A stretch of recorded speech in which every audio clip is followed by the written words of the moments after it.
परमदयालवे नमः। श्री हरि गुरु वैष्णव संत चरण कमलेभ्यो नमः।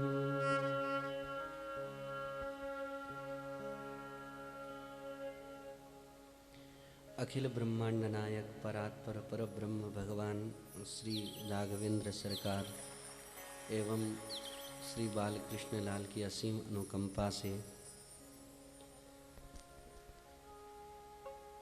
परम धाम दिव्य धाम श्री धाम वृंदावन में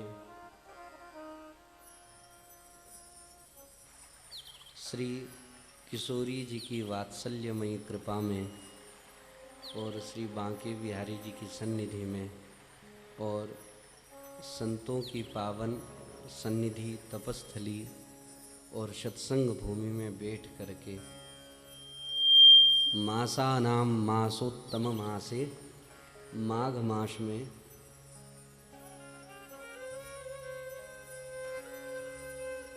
हम सभी को कथा सुनने का और मुझे सुनाने का मंगलमय सुअवसर प्राप्त हुआ। हम सभी का सौभाग्य है। संतों के मुख से ऐसा सुनते हैं कि हम लोगों का यह सौभाग्य देख करके देवताओं के भी मन में लालसा जगती है कि कदाचित ऐसा अवसर हमें भी प्राप्त होवे। और वो यदा कदा कथानक में सुनते हैं कि भगवान से प्रार्थना करते हैं कि मनुष्य शरीर में ऐसा उत्सव सत्संग और कीर्तन का आनंद मिले।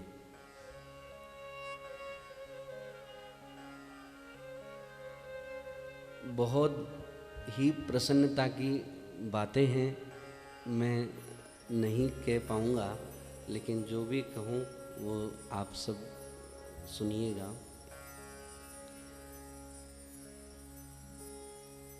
कोई भी कार्य अपने घर में करते हैं तो उसका तो लाभ होता ही है, और घर में मंदिर में बैठ के करते हैं तो उसका एक अलग लाभ है, और एक देवस्थान में बैठ करके करें तो और ज़्यादा लाभ, और किसी तीर्थों में बैठ करके करें तो और ज़्यादा लाभ। और जहाँ भगवान की सन्निधि होवे और भगवान का धाम होवे वहाँ बैठ करके हम ऐसा मंगलमय सत्संग का या कथा का सत्कर्म दिव्यता से करते तो कितना लाभ है। कल नंदगांव की यात्रा में मानो ठाकुर जी स्वयं बुला करके ऐसा प्रसन्नता या कृपा का सुअवसर प्रदान किए कि संकेत मिलता है कि ठाकुर जी हमारे ऊपर खूब कृपा करते हैं और किए हुए हैं। नहीं तो ऐसा सुअवसर सब चाहते हैं, हम भी चाहते हैं, आप भी चाहते हैं, लेकिन मिलना कठिन होता है। ये तो हो गई ठाकुर जी की बातें, और भी कथाओं में कहते ही रहेंगे आगे आगे प्रसंग में। उससे भी विशेष बात संतों की सन्निधि में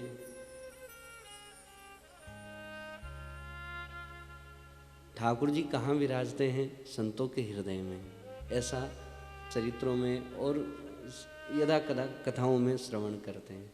और वही संत हम सब की सन्निधि में विराजमान हैं और हम उनकी सन्निधि में विराजमान हैं, तो कितनी दिव्यता की बात है। मंगल में श्रीमद् भागवत जी की शोभा यात्रा आप सब लोग दर्शन किए, खूब आनंद से संत लोग कीर्तन करते हुए पधारे थे। मैं परम पूज्य श्री गुरु जी के चरणों को प्रणाम करता हूँ, स्मरण करता हूँ जिनकी कृपा से हम सबको ऐसा सुअवसर प्राप्त हुआ। और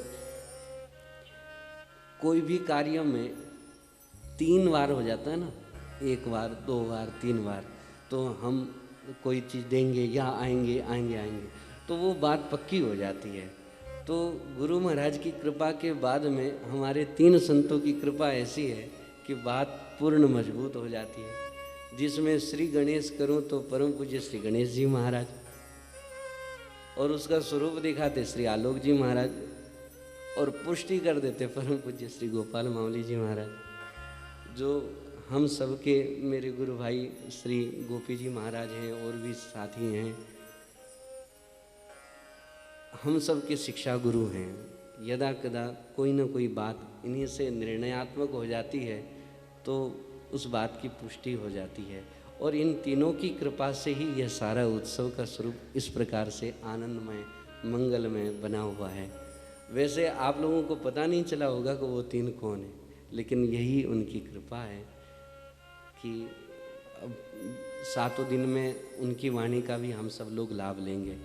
और उसमें भी कोई ना कोई प्रसन्नता के थोड़े थोड़े सूचक जैसे मिलते हैं, कहीं जाते हैं ना तो छोटे छोटे सगुन मिलते हैं। तो ऐसे ही कथा प्रारंभ या उत्सव में कोई नए संत आते, कोई संत विराजते, तो उसका एक मंगल सगुन के स्वरूप में कहूँ या सगुन सूचक के रूप में कहूँ, तो प्रायः ऐसा कम हो पाता है कि हम सब साथ में हो पावें। स्वामी जी महाराज की भी सन्निधि में बहुत बालापन से रहे, बालकपन से। परम पूज्य श्री भगत जी महाराज, इन्हीं की कृपा से मुझे रामचरित्र मानस संगीत में जो पाठ होता है आप श्री सीखे, फिर आपने ही मुझे सिखाया। अब यदा कदा कहीं मानस जी की सेवा करनी होती है तो इनकी खूब याद आती है। तो आप भी यहीं विराजमान हैं अभी, तो यह भी प्रसन्नता है। इनकी वाणी का भी लाभ हम सब लोग लेंगे। बहुत सारे संत हैं, मैं सबका नाम नहीं ले पाऊँगा, तो सभी संतों को खूब खूब प्रणाम करता हूँ और यही मैं भी आशीर्वाद मांगता हूँ। और सभी जो विराजमान आए हुए हैं उन सबको आशीर्वाद मिले, उन सभी का ऐसी भावना रखता हूँ। और आप सभी लोग सवेरे से प्रसाद नहीं पाए हैं तो शोभा यात्रा करके भागवत जी विराजमान हो गए हैं और 2-4 मिनट कीर्तन करेंगे और उसके बाद आप सब लोग प्रसाद पाइएगा। पुनः 2 या 2:15 बजे के लमसम जो भी प्रसाद पाने में समय होवे लगे, बस उतना ही समय लगा करके आप जल्दी से पुनः कथा में विराजिएगा। तो आप सब लोग जल्दी से प्रसाद पा करके आ जाएंगे ना? हाँ, तो आप जल्दी ही करिएगा, प्रसाद पा करके फिर 2 बजे ही वापस आने का रखिएगा। और फिर कथा का आज पहला दिन है तो थोड़ा 5-6 बजे या 5:30 तक चल देंगे और फिर शाम को प्रसाद पा करके आप बिहारी जी का दर्शन, प्रेम मंदिर का दर्शन, जो भी अभी 3 दिन तक यहीं हैं। आज पहली तारीख है, 1, 2, 3, 4, चौथे दिन नंद महोत्सव होगा, उसके बाद में ही यात्रा के लिए आगे निकलेंगे। तो 3 दिन तक बिहारी जी का दर्शन संध्या के समय आप लोग करके आओ। कोई बिहारी जी के ही जो देखिए नगर बाजार अनूपा, बहुत सुंदर ठाकुर जी की सामग्री से युक्त बाजार है। तो जो जो हमारे को सामग्री लेनी है सो भी ले लीजिएगा और प्रयास कीजिएगा ज़्यादा रात्रि न होवे, 9 बजे से पहले पहले या 9:30 से पहले पहले ही पुनः आश्रम में आ जावे, इस बात का भी ध्यान रखिएगा। अपने जो अलंकार पहने हुए हैं या जो भी कुछ भी वस्तु है उसका आप बहुत सावधानी से ध्यान रखिएगा। प्रयास कीजिएगा कि बाहर लेके ही नहीं जाएं, इस बात का। मोबाइल आदि का भी ध्यान रखिएगा। और सवेरे मंगला होती है 5 बजे या 6 बजे, वो भी आपको अभी मैं दूसरे कथा में जब बैठेंगे तो बता दूंगा, तो संकेत कर देंगे। तो आप लोग मंगला भी दर्शन करना जाना चाहें, 1 दिन 2 दिन समय है तो राधा वल्लभ जी की मंगला दर्शन होती है, सेवा कुंज में भी मंगला दर्शन होता है, निधिवन में भी, तो आप भी दर्शन करके आ सकते हैं। तो 3 दिन तक वृंदावन में रहेंगे, उसके बाद में फिर गिरिराज जी, वर्षाना और गोकुल जी हैं और मथुरा जी, द्वारकाधीश आदि का हम दर्शन करेंगे। 2-5 मिनट कीर्तन करके फिर हम लोग विराम करेंगे। गोविंद जय जय गोपाल जय जय, गोविंद जय जय गोपाल जय जय, राधा रमण हरि गोविंद जय जय, राधा रमण हरि गोविंद जय जय, गोविंद जय जय गोपाल जय जय, गोविंद जय जय गोपाल जय जय, श्री राधा रमण हरि गोविंद जय जय, राधा रमण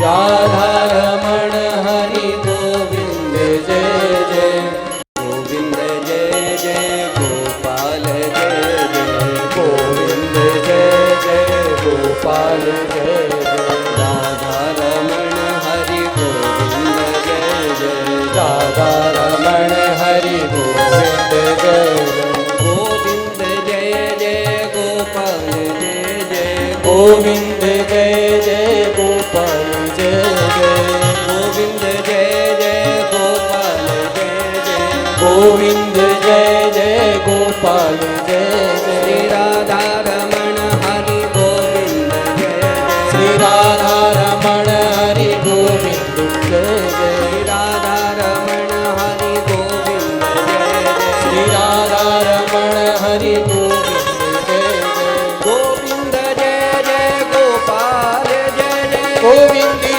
जय गोपाल जय जय राधा रमण हरि गोविंद जय जय राधा रमण हरि गोविंद जय जय गोविंद जय जय गोपाल जय जय गोविंद जय जय गोपाल जय जय राधा रमण हरि गोविंद जय जय राधा रमण हरि गोविंद जय जय गोविंद जय जय हरि बोल। गोपाल जय जय गोविंद जय जय गोपाल जय जय राधा रमण हरि गोविंद जय श्री जय राधा रमण हरि गोविंद जय जय गोविंद जय जय गोपाल जय जय गोविंद जय जय गोपाल जय जय राधा रमण हरि गोविंद जय श्री जय राधा रमण हरि गोविंद जय जय गोविंद जय जय गोपाल जय जय गोविंद जय जय गोपाल जय जय राधा रमण हरि गोविंद जय जय राधा रमण हरि गोविंद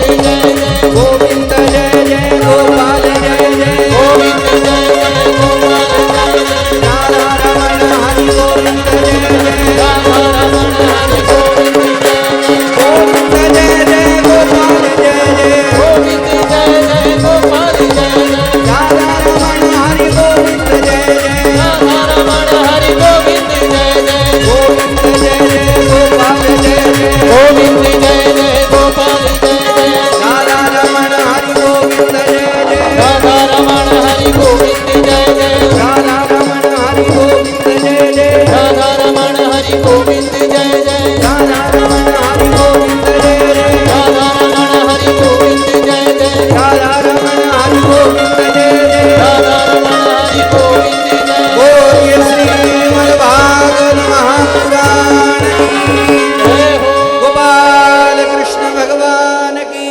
जय हो श्री वृंदावन बिहारी लाल की जय हो जय जय श्री राधे। सभी संतों को प्रणाम करता हूँ और पुनः 2 बजे कथा में हम लोग बैठेंगे। राधा राधा कृष्ण राधा राधा कृष्ण राधा राधा कृष्ण राधा राधा कृष्ण राधा राधा कृष्ण मुह्यन्ति यत्सूरय तेजो वारिमृदां यथा विनिमयो यत्र त्रिशर्गो मृषा धाम्ना स्वेन सदा निरस्तकुहकं सत्यं परं धीमहि जन्माद्यस्य यतोऽन्वयादितरतश्चार्थेष्वभिज्ञस्वराट्। जिससे इस जगत की सृष्टि स्थिति प्रलय होते हैं वो सभी में सद्रूप पदार्थों में अनुगत है, सभी पदार्थों में विराजमान है और सभी पदार्थों को प्रकट भी करते हैं और उसमें भी विराजमान है और विराजमान होकर के भी उनसे अलग है, उनमें लिप्त नहीं होते। जैसे भगवान स्वयं सृष्टि बनाते और स्वयं की सृष्टि में स्वयं जन्म भी लेते हैं और फिर भी उनसे लिप्त नहीं होते, माया को स्वयं बनाते और माया स्वरूप संसार में स्वयं जन्म भी लेते और फिर भी माया से पार है और कभी कभी माया से प्रेरित होकर के रोते भी हैं। नर लीला करते तो सब कुछ करते, और संसार में आकर के भी सब जगह विराजमान होकर के भी सबसे अलग हैं, और कभी किसी से लिप्त नहीं होते। अब जिनकी सृष्टि में ब्रह्मा जी को भगवान प्रकट करते हैं और भगवान ब्रह्मा जी की सृष्टि में प्रकट भी होते हैं। शंकर भगवान को स्वयं प्रकट करते हैं और शंकर भगवान जब विनाश करते तो स्वयं नाश भी हो जाते हैं। तो ऐसे सभी रूपों में सब जगह विराजमान होकर के भी सबसे अतीत अलग लिप्त नहीं होते। ऐसे जो तत्व है, वो सत्य जो तत्व है, उसकी हम सब शरण ग्रहण करते हैं। सत्यम परम धीमहि। भागवत जी में दिव्य जो धर्म है वो संसार से ऊपर उठाने वाला है। धर्म प्रोज्जित कैत्रवोत्र परमो निर्मत्सराणाम सताम। संसार से उपरती होवे ऐसा धर्म भागवत जी का है। तापत्रयोन्मूलनम, तीनों तापों को मूल से नाश कर दे, ऐसा श्रीमद् भागवत में महामुनि सुखदेव जी कहते हैं कि जो इसको श्रवण करे शुश्रूषुभिः तत्क्षणात्, तो उसका अपने आप भगवान में मन लगता है और भगवान उनके हृदय में आकर के विराजमान होते हैं। आगे निगम कल्पतरोर गलितम फलम शुक मुखादमृतद्रव संयुतम पिबत भागवतम रसमालयम मुहुरहो रसिका भुवि भावुका। निगम वेदों को कहते हैं और वेद रूपी कल्प वृक्ष का पका हुआ फल श्रीमद् भागवत जी है। वेद रूपी कल्प वृक्ष का पका हुआ फल श्रीमद् भागवत जी हैं और भागवत वह फल बहुत मीठा है, बहुत दिव्य है। कभी किसी को फल की बात कहते हैं या फल की उपमा आती है, मीठे फल की उपमा आती है, तो आप जानते ही हैं आम की बात आती, फलों में राजा आम।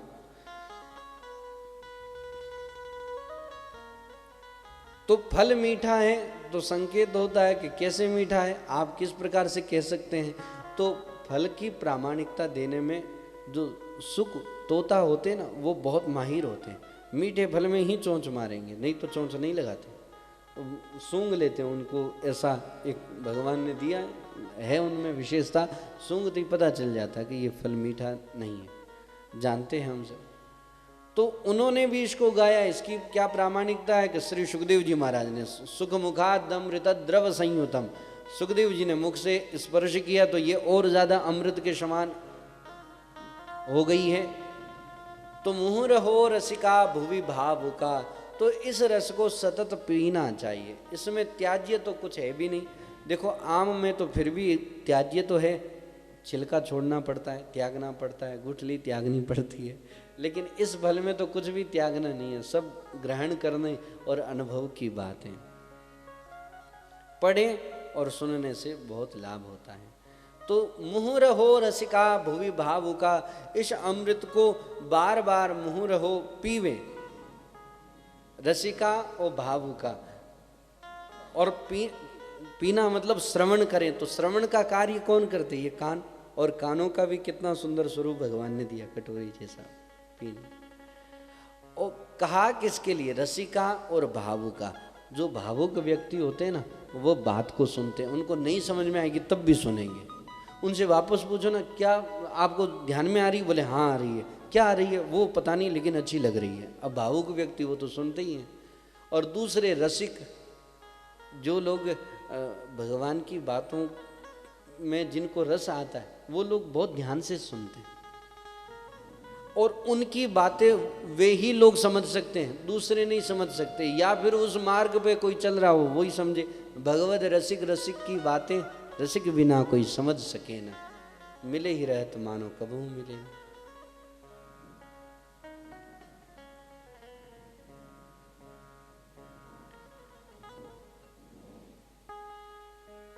भगवान के प्रति जो अपनापन होता है, उनकी बातें कोई संसारी व्यक्ति को या किसी को कहो ना, तो वो कहता हाँ हाँ कोई बात नहीं, 2-5 दिनार भाव है, आप ही आप सही हो जाइए। ऐसा हो जाता है। अब किसी को कह देते कि अरे नहीं ठीक है, अभी नया नया वृंदावन में आए हुए हैं तो नया नया भाव है तो ठीक है, लेकिन ऐसी बात नहीं है। हमारा संस्कार तो अनादिकाल से वही है, क्योंकि हम तो भगवान के अंश हैं। ठीक है, अपने कर्मों के कारण मनुष्य शरीर में और इस में आ गए, लेकिन कार्य तो वही है कि भगवान को प्राप्त होना है।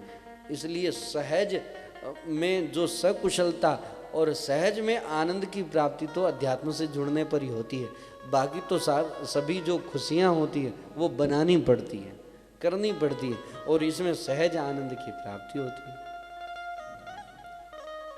इसलिए ऐसा दिव्य श्रीमद् भागवत कथा का यह ग्रंथ है जिसको श्री सुखदेव जी मुनि ने गाया है, सतु गीत शुकादि भी, और सभी ऋषि मुनियों ने गाया है। वही हम सबको सुनने का और मुझे सुनाने का अवसर प्राप्त हुआ। ये भगवान की विशेष महती कृपा करुणा है। और आज का प्रसंग यहीं तक, आगे का प्रसंग कल से प्रारंभ करेंगे। श्री सूत जी सोनकादि ऋषियों का पुनः जो संवाद है उसका प्रसंग हम लोग कल की कथा में श्रवण करेंगे। उससे पूर्व मैं कुछ बात कहूँ, वो आप लोग ध्यान देके सुनिएगा। ऐसा है कि बड़े ही आनंद से आप लोगों ने मंगलमय शोभा यात्रा का दर्शन तो किया ही होगा। बहुत डीजे साउंड हा हा ही का आपने आनंद लिया ही होगा, लेकिन संतों के कीर्तन का आनंद मुझे लगता है शायद पहली बार ही आपने ऐसा देखा होगा।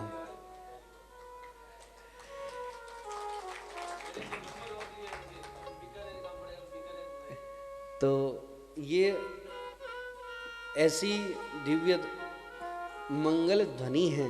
कीर्तन तो वैसे ही है, मंगलायतन राम जस, नाम जी का नाम ही मंगलमय है। तो भगवान नाम दिव्य है, जहाँ तक आवाज़ जाती वहाँ तक ही आनंदमय वातावरण हो जाता है। और वो जो घंट वगैरह बजते हैं उसकी भी ध्वनि से कितनी दिव्यता उसमें प्रकट होती है। जगन्नाथपुरी में वही घंट बजता है जो अभी अपने बजाते हुए हम लोग भागवत जी को लेके आए। कितनी सुंदरता से देखो, भागवत जी का आगमन पर संत कितनी प्रसन्नता से, ये एक तरह से उत्सव जैसा हो गया। हमारे को भी प्रथम बार ही ऐसा दर्शन हो रहा था, हम भी ऐसे लग रहे थे कि आप लोगों के साथ में ही हैं। द्वार पर सुंदर भागवत जी की आरती, फिर मंदिर में भागवत जी विराजमान होते हैं। भागवत जी और ठाकुर जी का स्वरूप तो एक ही है। श्रीमद् भागवताख्योयम प्रत्यक्ष कृष्ण एवं, भगवान श्री कृष्ण का ही प्रत्यक्ष स्वरूप है श्रीमद् भागवत जी। दक्षिण में तो, दक्षिण परंपरा में तो भगवान की जैसे सेवा होती है वैसे ग्रंथ की सेवा होती है, वैसे ही ग्रंथ का पूजन होता है। और फिर संतों के माध्यम से भागवत जी का पदार्पण आए, फिर सुंदर घंटनाद शंखनाद के द्वारा भागवत जी यहाँ विराजमान हुए। आप वो सब कीर्तन का जो स्वरूप पहले बोल रहे थे, परम पूज्य श्री आशुतोष जी महाराज, जिनके बाल बड़े सुंदर कीर्तन करवाते हैं, इतना सुंदर कीर्तन कराते हैं, बहुत अच्छा कीर्तन करवाते हैं। और उसके बाद में फिर जो घंटनाद आदि कर रहे थे हमारे परम पूज्य श्री आलोक जी महाराज, हमारे वो शिक्षा गुरु ही हैं, खूब शिक्षा उनसे हमको प्राप्त हुई। और सब संत, हम तो किसी को बोल ही नहीं पाए, संकोच ही हो रहा था, किसको के किसी को नहीं, सब एकत्रित हो जाते हैं, सभी का अपना है। तो ऐसे उत्सव संतों की सन्निधि में ही देखने को मिलते हैं, बाहर कहीं देखने को नहीं मिलते। कथाएं तो खूब हैं, हमसे भी अच्छे वक्ता भी कहने वाले भी हैं, और इस जगह से भी सुंदर जगह भी हैं, और इस जगह से भी ज़्यादा संत लोग विराजमान होते ही हैं। लेकिन हमारे लिए अभी तो अपने सामने यही है।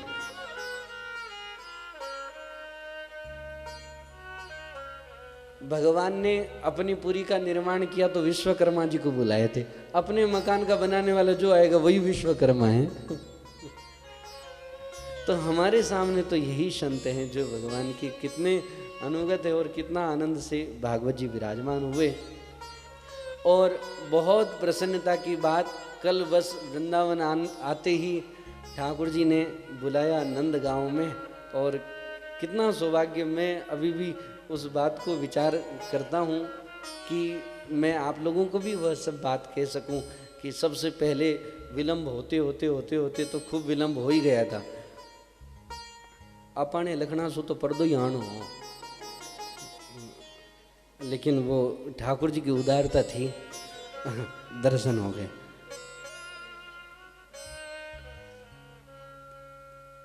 अपने तो ऐसे ही लग रहा था, फिर कभी सोचे आगे चले जावे, कभी सोचे रुक जावे, फिर मन में संकोच आवे कि सब लोग साथ में हैं। कोई कभी कभी सोचूं कि मैं आगे चला गया, लोग इनको कहेंगे मांगे लाल जी को, लो महाराज तो चले गए, अब हम कहाँ जाए, समझ में नहीं आया। अंत में सोचा कि कुछ वो किशोरी जी की सेवा में कुछ देना था, अलंकार। तो मैंने कहा अब लेके आए इतनी दूर से तो उनको लग जावे। तब हमने कहा पंकज जी से, हमने कहा अब तो, मैंने कहा अब तो आप चलाओ। तो बोले आप तो कहो, मैं तो पहुंचा दूँ। मैंने कहा इतना जल्दी मत पहुंचाओ, लेकिन चलो आप। फिर भी वो बस वहाँ पहुँचे और पहुँचते ही किशोरी जी ने अलंकार, राधा रानी जी और यशोदा मैया ने अलंकार धारण किए, प्रसाद भी लग गया। और ब्रजेश जी गोसाई जी जो यहीं वृंदावन में विराजमान होते हैं, उनकी खूब कृपा रही तो इतना अच्छे से दर्शन हो गया। नहीं तो, और विशेष बात, ठाकुर जी की जो थाल होता है, भोजन का उच्छिष्ट थाल, वो बड़े बड़े लोगों को नहीं मिल पाता है। तो आपकी कृपा से इनको मांझने का अवसर मिला, तो बहुत सुंदर। ये भी एक बहुत याद करने की बात है कि ठाकुर जी की कृपा है, हम सबको दर्शन हुआ। और उसके बाद में ठाकुर जी का प्रसाद वो भगवत स्वरूप ही माना गया है, और वो हमारे को पाने को मिला। मलुक वाले महाराज जी एक बार कह रहे थे को किसी से कोई सत्कर्म आदि कुछ नहीं हुए तो भगवान का प्रसाद ही भरपेट पावे। तो भगवान का प्रसाद, जगन्नाथ भगवान का प्रसाद की बात चल रही थी, तो भरपेट पावे तो उनकी कृपा से कुछ तो लाभ हो ही जाएगा, कुछ नहीं बहुत कुछ ही हो जावे। भगवान की प्रसाद, और प्रसाद अस्तु प्रसन्नता, प्रसाद प्रसन्नता ही प्रदान करती है, और प्रसाद साक्षात भगवान का स्वरूप ही है।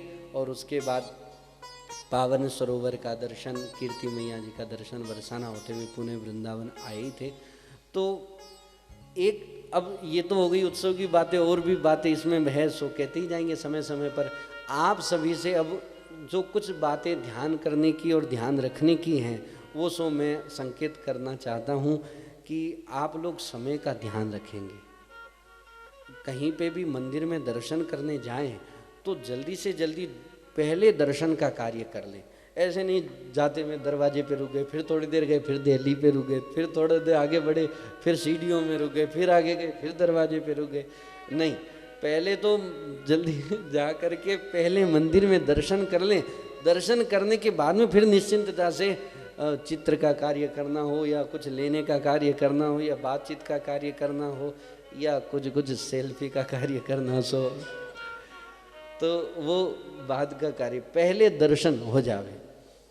कभी कभी तो हमें ऐसा लग रहा था मेरी व्यस्तता से भी ज़्यादा कैमरे वाले की व्यस्तता है, हम तो फ्री हो गए हैं। तो ये इनका भी आप ध्यान रखिएगा, समय पर जल्दी से हम लोग दर्शन करें। कथा का समय आज प्रथम दिन था तो कुछ समझ ही नहीं आ रहा था, निर्णय भी नहीं हो पा रहा था कैसे करें क्या करें, लेकिन फिर भी बहुत जैसा सोचा नहीं उससे भी आगे बहुत दिए। ये संतन के संग लाग रे तेरी अच्छी बनेगी, इसका पद का भाव यही है। संतों के साथ में जुड़ जावे, कभी भी लेट सेट होता तो अच्छा ही है और बढ़िया ही होता है, और जैसा सोचते उससे भी परे की बात हो जाती है। ये गुरुजनों की और संतों की कृपा है। तो कल से कथा का समय हम सोच रहे वही पहले वाला ही रहेगा जैसा कहा हुआ है, 9 बजे से 1 बजे तक का।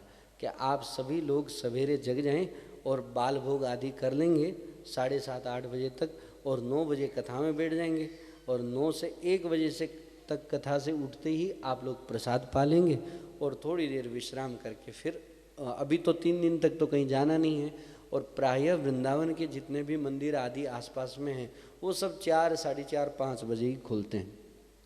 उससे पहले तो नहीं, लेकिन उसके बाद में अब लेट नहीं, 4 या 4:30 बजे के लमसम खुलना चालू हो जाते हैं। तो 3 दिन तक वृंदावन में ही आप लोग दर्शन करेंगे। आज पहला दिन है, पहली तारीख, 1 तारीख, 2 तारीख, 3 तारीख तक, 3 दिन तक तो वृंदावन में। 4 तारीख तक वृंदावन में ही दर्शन करना है। तो वृंदावन में दर्शन के लिए बहुत जगह है, कल या आज शाम को ही लिख करके भी बता देंगे।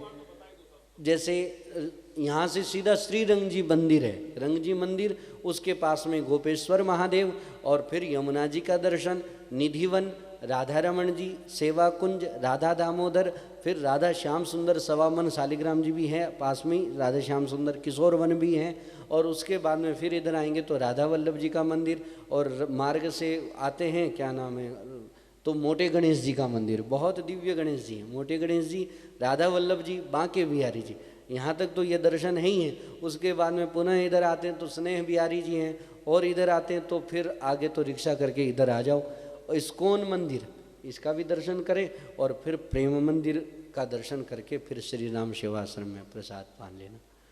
तो ये ऐसा दर्शन है। अब इसमें क्या है कि आप लोग एक एक अपना अपना ग्रुप बना करके रिक्शा लेकर के चले जाओ।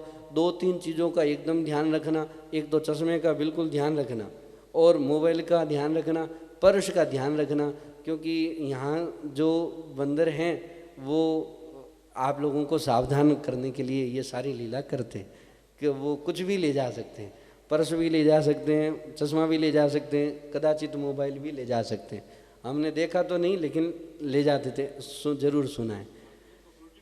हाँ, कुछ फिर उनको देना पड़ता है। तो ऐसा आप लोग फिर अव्यवस्थित हो, इससे अच्छा पूर्ण अपनी सावधानी रखो। कहीं दर्शन करने जाएं तो मुख्यतः दर्शन की रख करके जो सेवा देना तो सो तुरंत दीजिए, और वहाँ रुकिए नहीं, अपना दर्शन किया पुनः वापस आ जाइए निश्चित जगह पर। अपने लोग, मैं सभी माताओं से निवेदन करता हूँ, कमी तो नहीं है, लेकिन बाहर दूसरे देश में आते हैं, प्रदेश में आते हैं, वहाँ के विधि व्यवहार से जानकारी हमारे को होती नहीं है, कहाँ विलम्ब और कहाँ देरी हो जाती है, तो फिर हमारे कार्य में कुछ विघ्न हुए तो सभी अव्यवस्थित हो जाएंगे। तो इसलिए जो चाहिए तुरंत ले और फिर पुनः अपने गाड़ी में बैठ के इधर आ जाओ।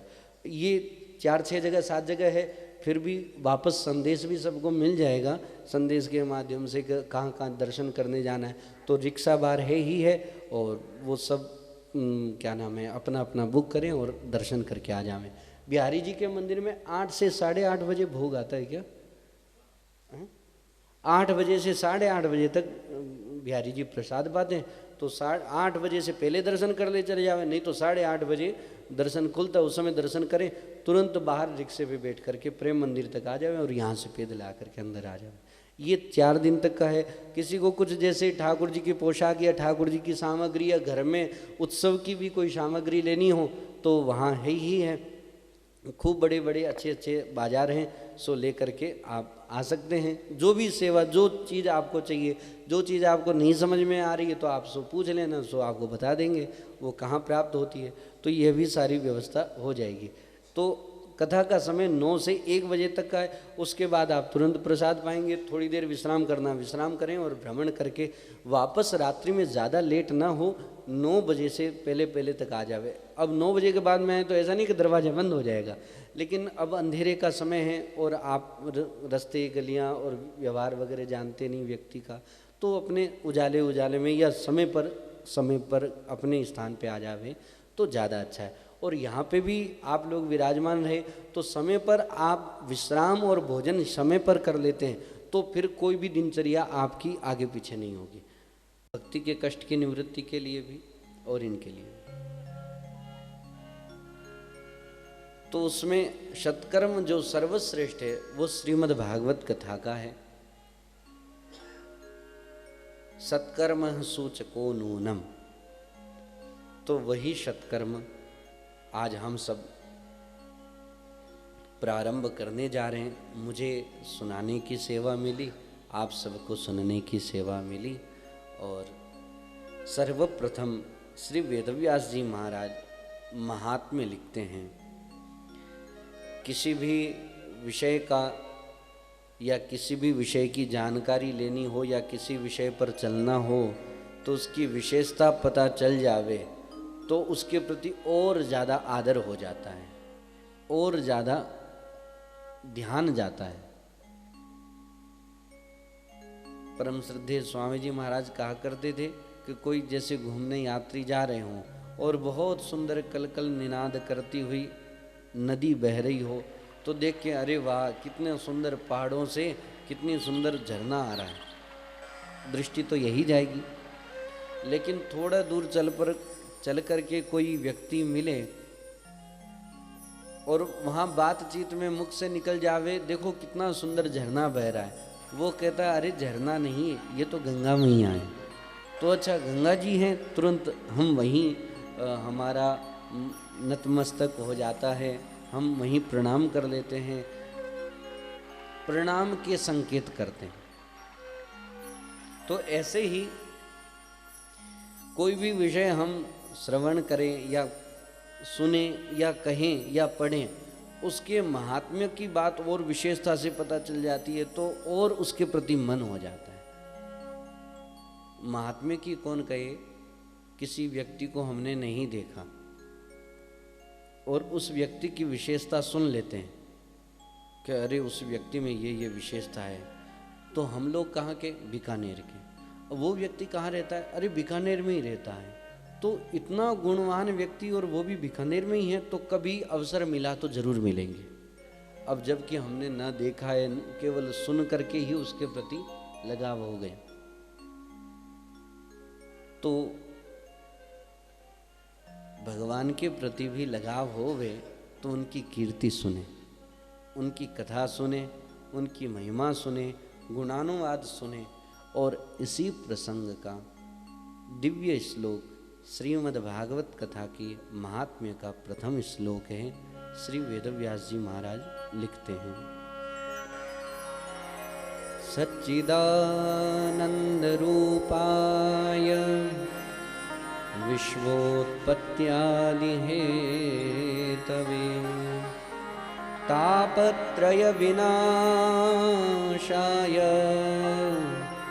श्री कृष्णाय वयं नमः, श्री कृष्णाय वयं नमः। सच्चिदानंद रूपाय, भगवान का स्वरूप कैसा है? सत्स्वरूप, चित स्वरूप, आनंद स्वरूप है। सच्चिदानंद स्वरूप भगवान है, सत्स्वरूप में सब जगह विराजमान है। कोई भी वस्तु किसी न किसी के तो आधार पर खड़ी ही है। जहाँ तक हमारी दृष्टि जाती है वह वस्तु कहीं न कहीं विशेषता से काम में आती ही है। योजकस्तत्र दुर्लभ, उस वस्तु को काम में कौन कैसे और किस तरीके से ले सकता है, वह योजना बनाने वाला व्यक्ति दुर्लभ है। ईंट पड़ी हो तो पड़ी है तो ऐसे ही फेंक देते, लेकिन वही ईंट जब मकान बनाने में काम आवे तो कितना सुंदर महल जैसा मकान बन जाता है। कचरा पड़ा है तो दिखने में अरे कचरा है, सफाई करो, लेकिन कहीं नींव भरनी हो, कहीं स्थान को पूर्णता देनी हो तो वह भी काम आती। सभी वस्तु काम आती है। योजकस्तत्र दुर्लभ, उसकी योजना करने वाला वह दुर्लभ है। तो सत स्वरूप में सब जगह जहाँ तक हमारी दृष्टि जाती है भगवान विराजमान है। उसका यदि आभास होवे, चित्त में आभास होवे, हृदय में आभास होवे, तो वही आनंद प्रदान करने वाला है। तो आनंद स्वरूप हमारे को कोई डांट रहा होवे तो मन में थोड़ा बुरा लगता है, अरे ये हमारे को डांट रहा है। लेकिन उसी समय कोई व्यक्ति कहे एकदम पूर्णता से नहीं नहीं भगवान ही है ऐसा समझ लो, तो हमारे मन में जो नाराजगी उसका असर थोड़ा कम हो जाता है, उसका स्वरूप थोड़ा कम हो जाता है। कोई बात नहीं, भगवान की इच्छा, ये भी भगवान है, वो भी भगवान है, सब जगह भगवान ही है, तो कोई नहीं, अपने नुकसान क्या होगा। तो नाराजगी का जो स्वरूप है वो थोड़ा कम हो जाता है। और यदि विवेक जागृत हो, सत्संग का असर हो, तो तुरंत समापन भी हो जाएगा। तो सत्स्वरूप, चित स्वरूप, आनंद स्वरूप भगवान और विश्वोत्पत्ति आदि हेतवे, विश्व की उत्पत्ति, प्रलय और पालन के हेतु है भगवान। विश्व की उत्पत्ति भगवान करते हैं, ब्रह्मा जी के रूप में, पालन करते हैं विष्णु भगवान के रूप में, और संहार करते हैं शंकर भगवान के रूप में। और स्वयं तापत्रय विनाशाय, तीनों तापों का नाश भगवान करते हैं। आदि दैविक, आदि भौतिक और आध्यात्मिक, तीनों तापों का नाश करने वाले भगवान श्री कृष्ण को हम सब प्रणाम करते हैं। श्री कृष्णाय वयम नमः।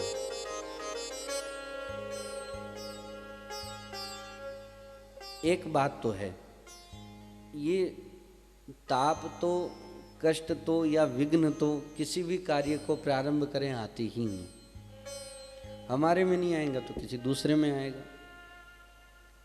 कोई कठिनता से परिश्रम करते हैं तो बाधाएं आती हैं, और किसी को कार्य में बाधा नहीं आती है तो व्यक्तिगत बाधा आती है, और व्यक्तिगत और कार्य वाली बाधा नहीं रहे तो कोई ऊपरी बाधा आ जावे। बाधा तो सब जगह विराजमान है। शास्त्रोक्त बात कहूं तो विघ्नासुर नाम का एक दैत्य है, पुराणों में बातें आती है। विघ्नासुर नाम का एक दैत्य है, और उसका उद्धार भगवान गणेश जी ने किया, तो इसलिए गणेश जी को विघ्नहर्ता कहते हैं। लेकिन उनको याद नहीं करो तो विघ्न करता भी है। तो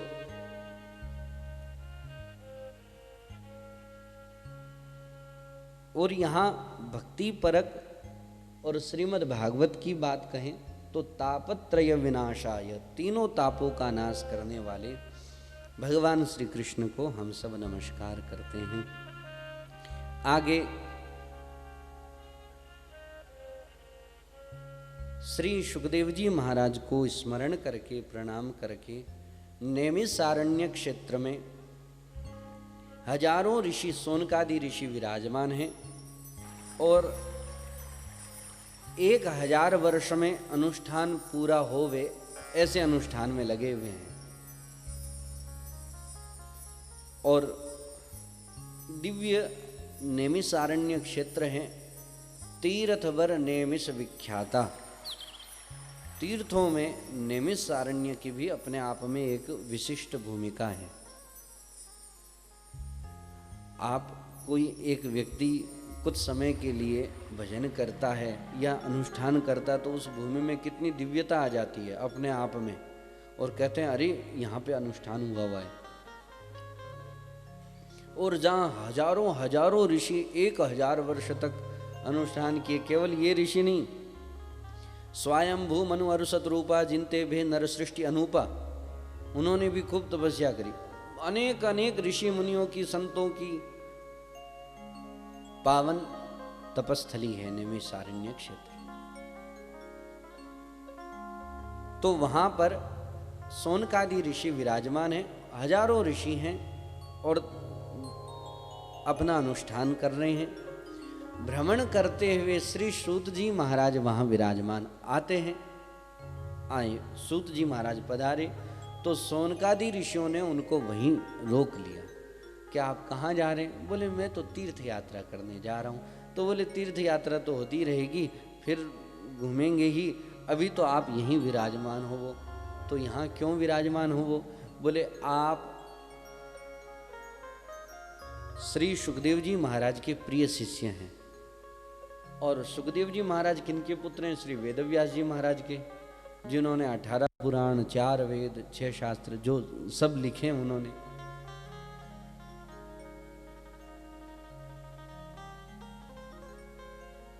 आप सुखदेव जी के शिष्य हैं, और सुखदेव जी का जो हृदय का ज्ञान है वही आपको कृपा में प्राप्त हुआ है, तो आप हमारे को वही ज्ञान श्रवण करावे।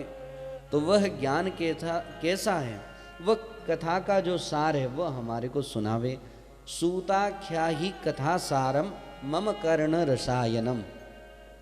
हमारे कानों को वह कथा बहुत प्रिय लगेगी और प्रिय लगती है। आपके हृदय का जो ज्ञान है, भक्ति ज्ञान वैराग्य को बढ़ाने वाला है। कोई भी बात कहे तो उस बात में हमारी मन की प्रसन्नता भी होवे, हमारे को कोई उलझन है तो उसमें समाधान भी हो जावे, और हमारा मन प्रसन्न हो जावे, ऐसा कोई बात करने वाला होगा या बताने वाला होगा तो हम बार बार उसको बुलाते हैं। करे आपकी बात सुनने से हमारा समाधान हो जाता है, हम बार बार उसको बुलाएंगे, उससे बातचीत करेंगे। तो साधन पद की तरफ, भक्ति पद की तरफ या शास्त्र के कथन की बात कहूं तो सूत जी महाराज ऐसे ही हैं। आप यहीं विराजिए और अपने हृदय का ज्ञान हमें श्रवण कराइए। आपके हृदय का ज्ञान हमारे हृदय के अंधकार को मिटाने के लिए करोड़ों सूर्यों के समान है। बहुत दिनों से कहीं अंधेरा हो वे तो कितने ही दिनों का अंधेरा हो, उजाला होते ही तुरंत अंधेरा चला जाएगा। ये थोड़े ना कि इतने दिनों का अंधेरा है तो उजाला होने के बाद में भी इतने दिनों में उजाला होगा, उजाला तुरंत हो जाता है। और सूत अज्ञान ध्वांत विध्वंस कोटि सूर्य सम प्रभ, करोड़ों सूर्यों के समान आपके हृदय का जो ज्ञान है वह हम सुनना चाहते हैं। भक्ति ज्ञान वैराग्य को बढ़ाने वाला, विवेक को बढ़ाने वाला, मोह माया से दूर कराने वाला, ऐसा वैष्णव कहते हैं। इस घोर कलयुग में प्रायः जीव आसुरी प्रवृत्ति में हो रहे हैं। प्रायः जीव, हमारे से ही पूछा जाए तो दिनचर्या में कुछ भी कार्य करना हो तो सहज हो जाता है, लेकिन जब नित्य नियम पूजा पाठ या कुछ पढ़ाई स्वाध्याय करना हो तो सोचना पड़ता है, अच्छा अब समय, अब थोड़ी देर बैठ जाते हैं। और बातचीत वगैरह में सहज ही बातचीत हो जाएगी।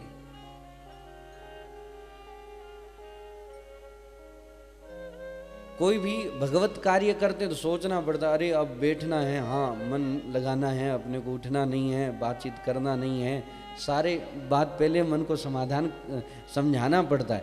लेकिन कोई सहज कार्य करना हो, कोई वही कर्म सांसारिक कार्य करना हो तो कुछ नहीं सोचना पड़ता, हाँ हो जाएगा, हाँ हो ही जाएगा। तो प्रायः जीव आसुरी प्रवृत्ति को प्राप्त हो रहे हैं और वह भगवान में लग जावे। आपके हृदय का ज्ञान ऐसा ही है और ऐसा साधन बताइए जो ऐसे जीवों को भी कृष्ण प्राप्ति करम शश्वत साधनम तद वदाधुना, वह भगवान श्री कृष्ण की प्राप्ति करा सके, ऐसा साधन बतावें। ऐसा है सूत जी महाराज, चिंतामणि लौकिक सुखों को दे सकती है। एक चिंतामणि होती है, हाथ में लेकर के जो चिंतन करो सो तुरंत प्राप्त हो जाता है। तो चिंतामणि लोक सुखम, चिंतामणि लौकिक सुख दे सकती है। सुरद्रु स्वर्ग संपदम, कल्प वृक्ष है वो स्वर्ग की संपदा दे सकता है। और लेकिन प्रयच्छति गुरु प्रीतो वैकुंठम योगी दुर्लभम, कोई गुरुजी होवे, श्रेष्ठ गुरुजन होवे और उनका कोई प्रिय शिष्य होवे तो उस प्रिय शिष्य को वो बहुत थोड़े में ही सारी बात तुरंत बता देते हैं। ये विशिष्ट गुरुजनों की कृपा है। तो सोनकादि ऋषि मुनि कह रहे हैं, आपके गुरुजी सुखदेव जी महाराज हैं, आप उनके प्रिय शिष्य हैं, तो आपको तो संपूर्ण ज्ञान उन्होंने दे ही दिया है, तो वही ज्ञान आप हमें श्रवण कराइए जो साधकों के लिए तुरंत भगवान की प्राप्ति कराने वाला होवे। ऐसा सोनकादि ऋषियों ने कहा है। सूत जी प्रसन्न हो जाते हैं और प्रसन्नचित्त होकर के सोनकादि मुनियों से कहते हैं, हे सोनक जी, आपके हृदय में भगवान के प्रति जो प्रेम है, जो प्रीति है, उसको विचार करके और आपके प्रश्नों का समाधान हो सके, उस बात को विचार करके संपूर्ण सिद्धांतों का निष्पन्न और संसार के भय को मिटाने वाला, भक्ति को बढ़ाने वाला और भगवान श्री कृष्ण को प्राप्त कराने वाला दिव्य जो ज्ञान मैं सुनाता हूँ वह यह है कि श्रीमद्भागवतम शास्त्रम कलौकीरेण भाषितम। वह श्रीमद्भागवत शास्त्र ही ऐसा है जो कलयुग में भाषित है, प्रकाशित है और जन जन में के हृदय में विराजमान हो करके लोगों को भगवान की तरफ लगा देवे, भगवान का दर्शन करा देवे। ऐसा दिव्य श्रीमद् भागवत शास्त्र है। और वह कैसे प्राप्त हो सकता है? एतस्माद् परम किंचिन मनः शुद्ध्यै न विद्यते। श्रीमद् भागवत ग्रंथ है, आप चाहें तो ग्रंथालय में सबसे ले सकते हैं, पढ़ भी सकते हैं, और सामर्थ्य है कथा के रूप में भी ऐसा आयोजन भी हो सकता है। लेकिन जन्म जन्मांतर का जब पुण्य उदय होता है तब हमारे को श्रीमद् भागवत की कथा प्राप्त होती है। ये बात केवल आप लोगों के लिए नहीं, मेरे लिए भी है।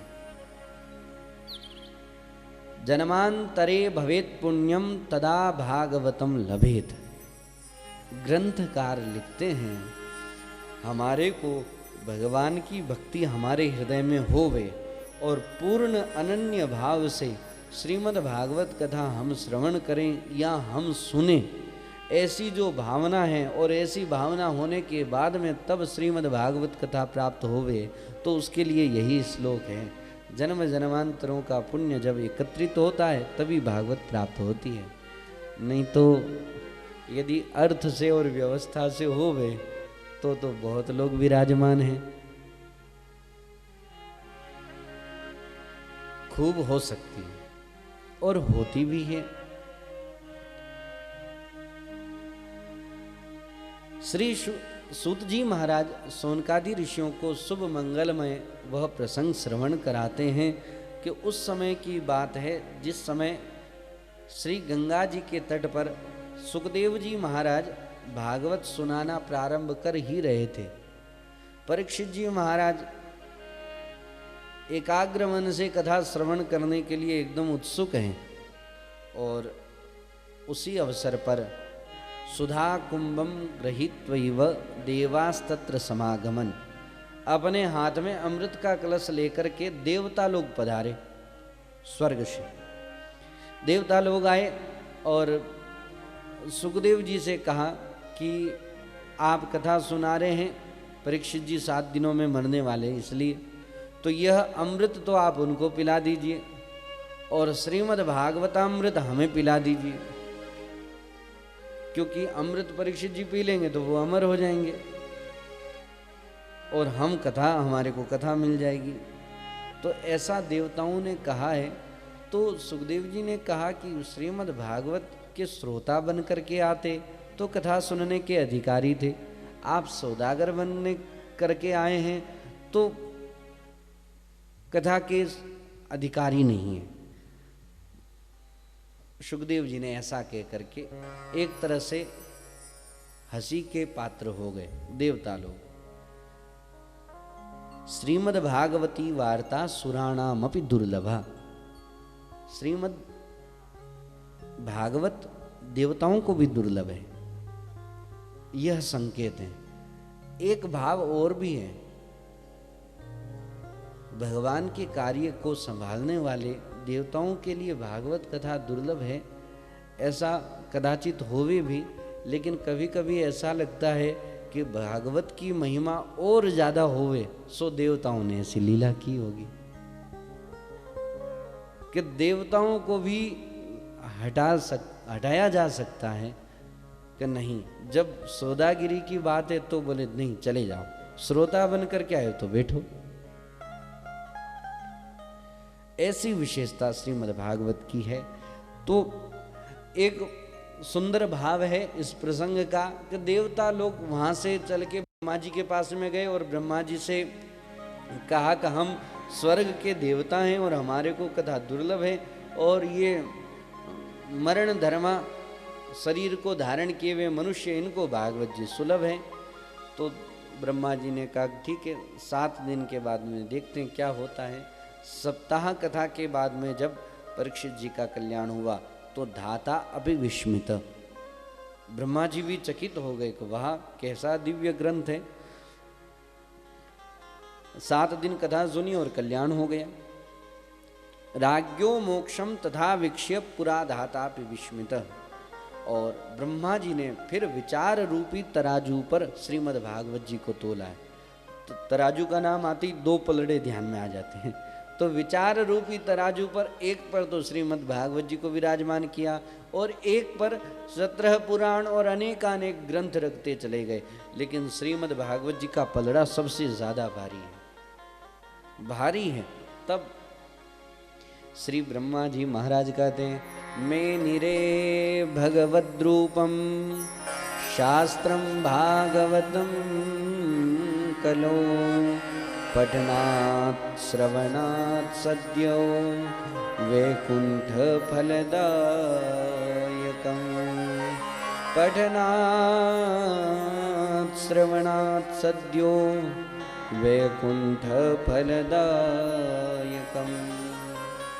जो भगवत स्वरूप श्रीमद् भागवत शास्त्र को कलयुग में सुने तो पढ़े तो वैकुंठ फल की प्राप्ति हो जाती है। सप्ताहेन श्रुतम चैतत् सर्वथा मुक्तिदायकम, और उसमें सप्ताह कथा कोई सुने तो एकदम मुक्ति प्रदान करने वाली है। यह बात हमारे मन का ही भाव है, कहाँ तक सत्य है पता नहीं, लेकिन भाव आया सो आप सबकी सेवा में निवेदन करता हूं। वैकुंठ का फल क्या? तात स्वर्ग अपवर्ग सुख धैर्य तुला एक अंग। स्वर्ग का सुख और अपवर्ग का सुख। अपवर्ग का सुख मतलब वैकुंठ का सुख है। अपवर्ग मतलब जहाँ पवर्ग न हो, और पवर्ग प फ ब भ म।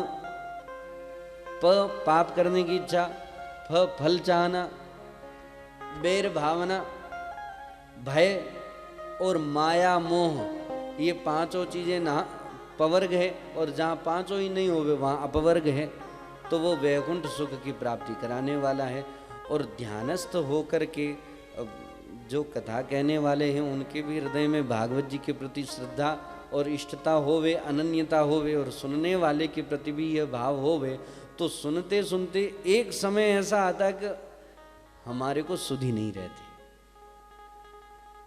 एक समय ऐसा होता है कि वो बहुत हमारे को प्रिय लगता है, कहना भी हो चाहे सुनना भी हो।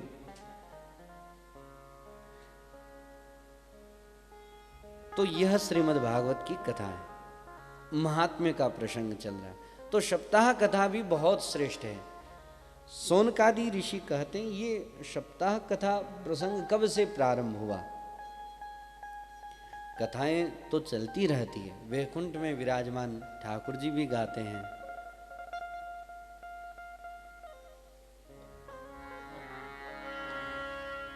कथा की बात आवे तो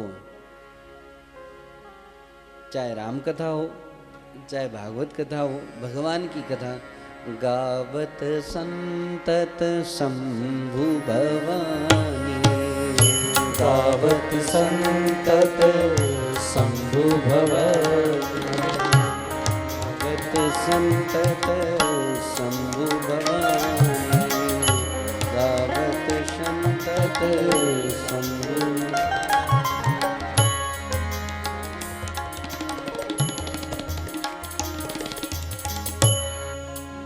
गावत संतत शंभु भवानी, सब जगह कथा चलती रहती है, गाते रहते हैं। ब्रह्मलोक में ब्रह्मा जी हैं, वैकुंठ धाम में लक्ष्मी जी हैं, ठाकुर जी हैं, वह सुनाते हैं, लक्ष्मी जी श्रवण करते हैं, लक्ष्मी जी सुनाते हैं, ठाकुर जी सुनते हैं। और कैलाश पर्वत पर विराजमान माता अन्नपूर्णा के साथ में शंकर भगवान कहते हैं और पार्वती मैया श्रवण करती हैं, और जब पार्वती जी सुनाती हैं तो शंकर भगवान सुनते हैं। और इसकी प्रामाणिकता तो श्री सुखदेव जी महाराज है ही हैं। कैसे? दिव्य ज्ञान का बोध या दिव्य ज्ञान की बात श्री शंकर भगवान पार्वती जी को श्रवण करा रहे हैं, और कहा कि मैं एकदम नेत्र बंद करके मैं तो कथा सुना रहा हूँ, आप हुंकारा भरते रहना। कहते ना, हाँ जी हाँ। ये बात हमारे मारवाड़ में तो अलग से हंकारिया भी होता है, जागरणों में होता है ना, हाँ टेरिया अलग होता है। आगे कथा यहाँ आवे है, हाँ केवे तो ही जानी जाए। वो इतना सुंदर होते हैं, वक्ताओं को भी अच्छे से जमा देते हो। वक्ता भी बोलने वाला यदि रुक जावे, अटक जावे तो उसकी पूर्ति वो कर देते।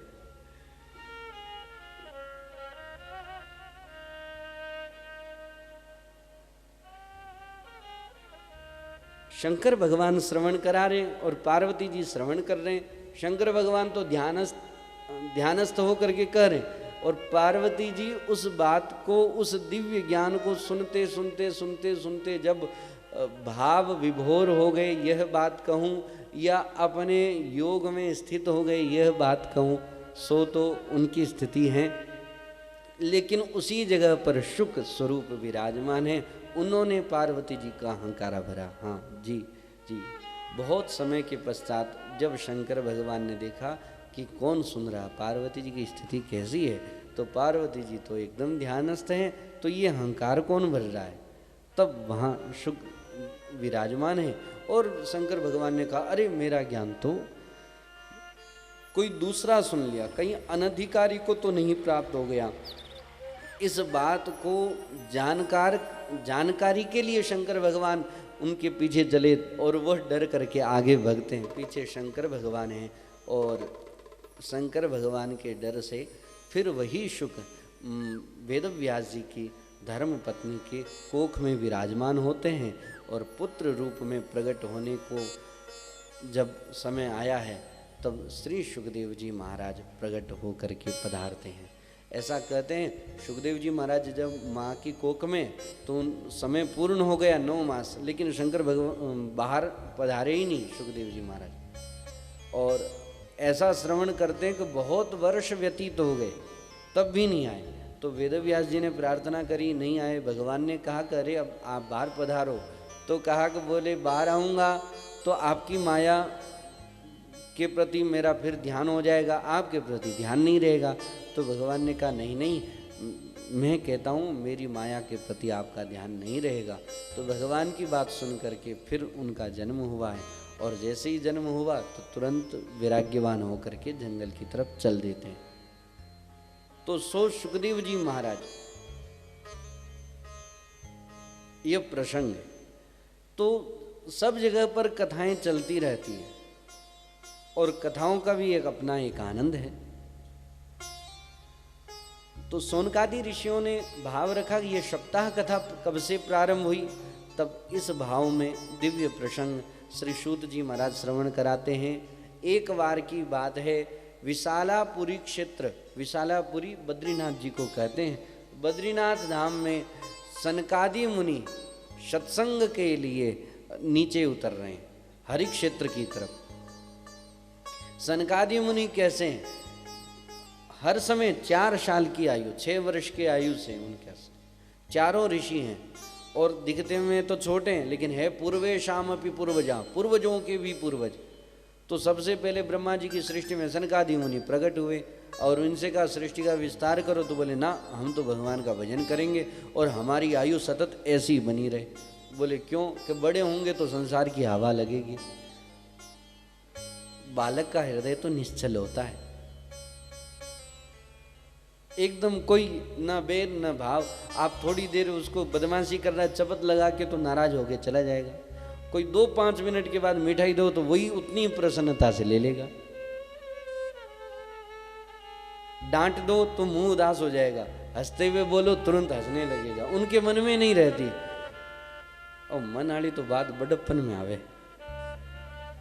एक बार कहते हाँ वो उतने साल पहले उस जगह पर ऐसा उन्होंने कहा था। अरे वो समय ही चला गया अभी। तो सनकादि मुनियों ने कहा कि हमारी आयु सदा छोटी बनी रहे। और क्या करते हैं, चारों ऋषि हैं, एक कथा कहते हैं, 3 सुनते हैं। और जब कहते कहते ये पूर्ण होते तो वो बैठ जाते, दूसरे बैठ जाते ऊपर और वो कहते हैं, फिर तीनों सुनते हैं। और चारों की कथा होती है तब बैठ करके तपस्या करते हैं, तपस्या हो जाती है तो फिर सत्संग करते हैं, फिर नाम जप। ऐसा इनकी दिनचर्या। कथा मात्रैक जीविन। तो चारों ऋषि सत्संग के लिए आ रहे हैं और उन्होंने सामने श्री नारद जी महाराज को देखा। नारद जी महाराज बहुत तेजी से आ रहे हैं, तेजी से जा रहे हैं। सनकादि मुनियों ने नारद जी को देखा तो मन में प्रसन्नता हुई, अरे नारद जी मिले तो सत्संग होगा। लेकिन नारद जी की स्थिति को देख करके सनकादि मुनियों ने कहा, अरे ये क्या बात हो गई, नारद जी ऐसे उदास कहाँ जा रहे हैं। तो कथम ब्रह्मन दीन मुख, सनकादि मुनियों ने नारद जी से कहा कि हे ब्रह्मन, आपका मुख ऐसे दीन, और आप तेजी से कहाँ से आ रहे हैं और आगे कहाँ जा रहे हैं, क्या बात है। नोचितम वद कारणम, अपने जान पहचान का या कोई प्रेमी व्यक्ति अचानक में मिले और एकदम उदास होवे, मुंह लटका हुआ होवे, तो पूछ देना, अरे आप कितना तेजी से कहाँ जा रहे हो, कहाँ से आ रहे हो, क्या बात हो गई बताओ। सनकादि मुनियों ने पूछा, नारद जी ने कहा, अहम तू पृथ्वीम यातो ज्ञात्वा सर्वोत्तमामिति। हे सनकादि मुनियों, मैं इस पृथ्वी को सर्वोत्तम लोक समझ करके आया और यहाँ के दिव्य तीर्थों में भी गया, लेकिन मनः संतोष कारकम, मन को संतोष होवे, मन को अच्छा लगे या मन को आनंद हो जावे हृदय में, ऐसा कहीं कोई क्रिया या कोई ऐसी जगह नहीं दिखाई दी। क्यों कि ना कलिना धर्म मित्रेण धैर्यम बाधिता धुना। अभी कलयुग आ गया है और उसका मित्र अधर्म है, तो दोनों का ही साम्राज्य हो चुका है। नारद जी कहाँ कहाँ गए तो बताते हैं, पुष्करम प्रयागम काशीम गोदावरीम हरिक्षेत्रम कुरुक्षेत्रम श्रीरंगम सेतुबंधनम।